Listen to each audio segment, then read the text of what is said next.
Bonjour à tous, j'espère que vous allez bien. Aujourd'hui, on va voir comment faire un modèle en 3D du bassin versant en utilisant les logiciels Global Mapper et Sapphire. Premièrement, on va commencer sur Global Mapper où on va extraire le bassin versant et puis on va faire le modèle en 3 dimensions sur Sapphire. Les gars, abonnez-vous à la chaîne et n'oubliez pas d'activer la cloche de notification pour ne rien rater prochainement. Alors, nous sommes ici sur Global Mapper. On va utiliser notre raster. On a le raster ici. Ok, on l'importe. Maintenant, voici notre raster. La première des choses, nous irons sur l'outil de création du bassin versant.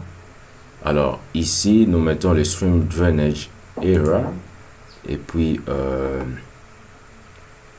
OK. Et puis, nous lançons.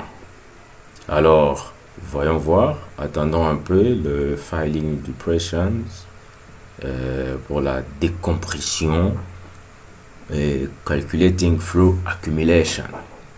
OK, on y va.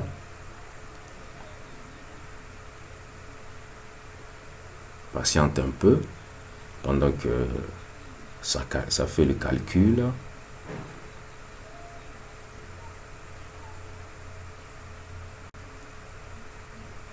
Estimated finish.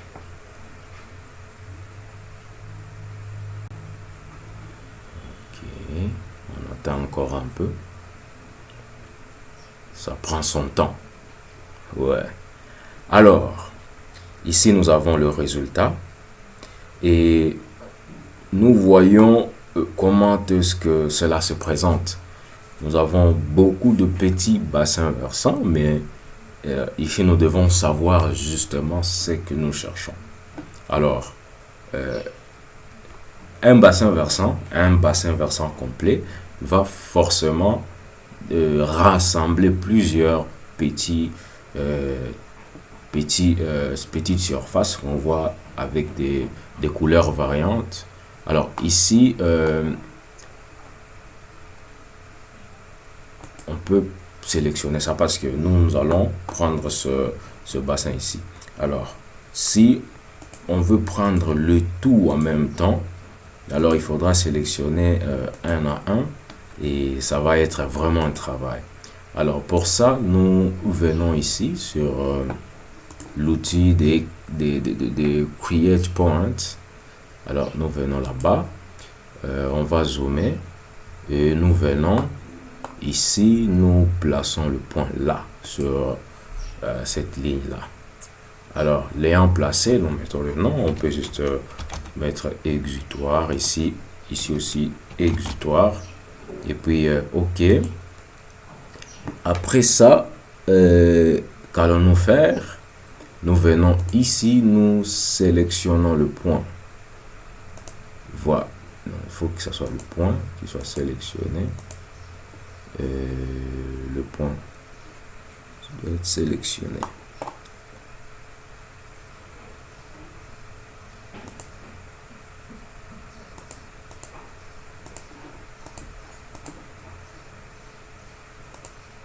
Voilà. Alors, nous recommençons. Nous venons sur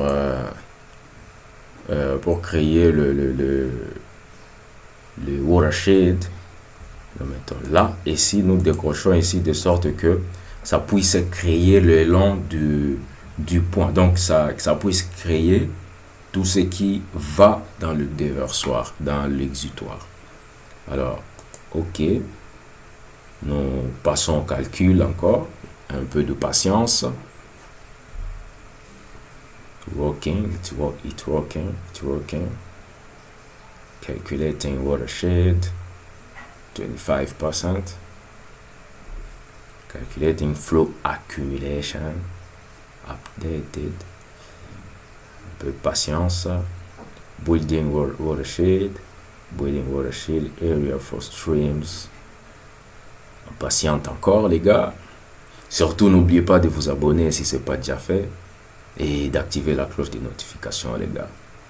Ça serait vraiment cool. Ouais. On patiente encore un peu. Finding floor area. Voilà. Alors, nous avons notre bassin versant.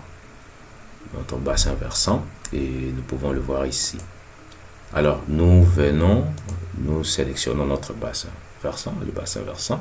Bouton droit, on vient Options. Non, on vient d'abord Edit. Et là, on va donner un nom. On peut mettre bon, BV pour bassin versant. Nous venons là, nous mettons Create New Layer for Future. On peut mettre toujours le BV et OK. Alors, l'ayant déjà créé, qu'est-ce qu'on fait? On vient maintenant dans notre fichier qu'on avait au départ, les fichiers TIFF, les raster. On vient Layer, Export. Il faut être sûr que c'est ce qui est coché. OK. Maintenant, ici, nous avons deux façons. Nous pouvons soit, parce qu'on va aller finir sur Sapphire.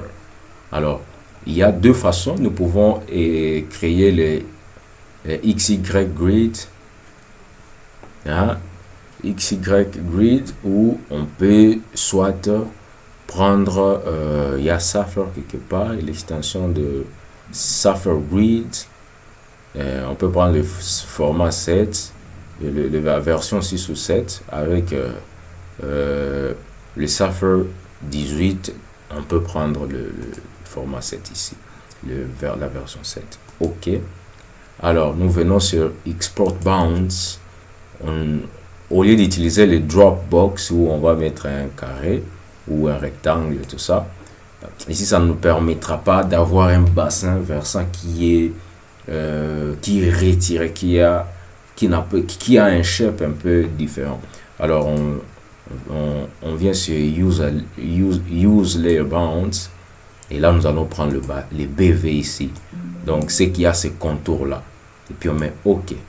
Alors, nous venons nous sélectionner ici ce Crop to Selected Area Feature. Alors, quand on met OK, on vient directement ici. Et on peut mettre notre BV. C'est fini. Ça sera un grid. Save. We good. Alors là, nous venons sur Sapphire. New Plot. Et puis nous venons sur 3D Surface et nous prenons le BV fini là. Voilà. Alors ici, nous allons retoucher ça. Première des choses, nous mettons Show Base. Voyez-vous déjà, là vraiment on a les bassins versants qui est vraiment retiré. Alors, Trackball, cherche... voilà, on cherche une position dans l'espace un peu bonne là. Bonne perspective. Ouais, on peut aller avec ça. Alors, select. On peut mettre color scale. Color scale, c'est trop petit là. C'est trop loin. Voilà.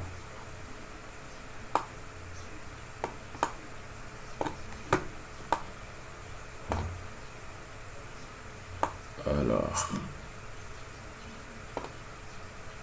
oui, après ça, j'aime bien voir les axes. On sélectionne, on coche pour voir tous les axes. Et si on descend, on peut mettre les chroma deep. Voilà, ici on a quand même une vue, une coloration vraiment intéressante. Alors, si on revient sur Global Mapper, si on zoome ici, bon, on voit bien que nous avons nos cours d'eau. Nous avons nos cours d'eau qui viennent jusqu'à là, c'est-à-dire quand on vient sur, on revient ici, c'est ça au fait, le cours d'eau qu'on voit, l'autre qui vient comme ça. Alors les fortes altitudes sont là-bas. Et qu'est-ce qu'on peut augmenter d'autre? L'échelle, Future Layout, Home, Map Tools, Scale.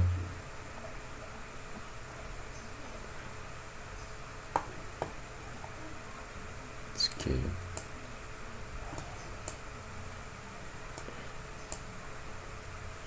Ça, c'est quel genre de scale, ça? Delete. Ouais, scale. Un petit peu.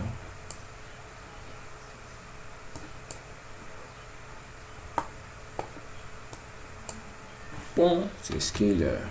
Voilà, la zone aussi n'est pas très grande. Hein? N'est pas très grande. Quoi d'autre? On peut aussi augmenter le coulement. Le coulement, on vient là. Et puis, beurre est fini. Voilà. Alors, les gars, j'espère que cette vidéo vous apportera au moins quelque chose. Surtout, n'oubliez pas de vous abonner à la chaîne pour mettre un peu de force. Et aussi, activer la cloche des notifications pour ne rien rater de ce qui sera publié prochainement. Merci à tous.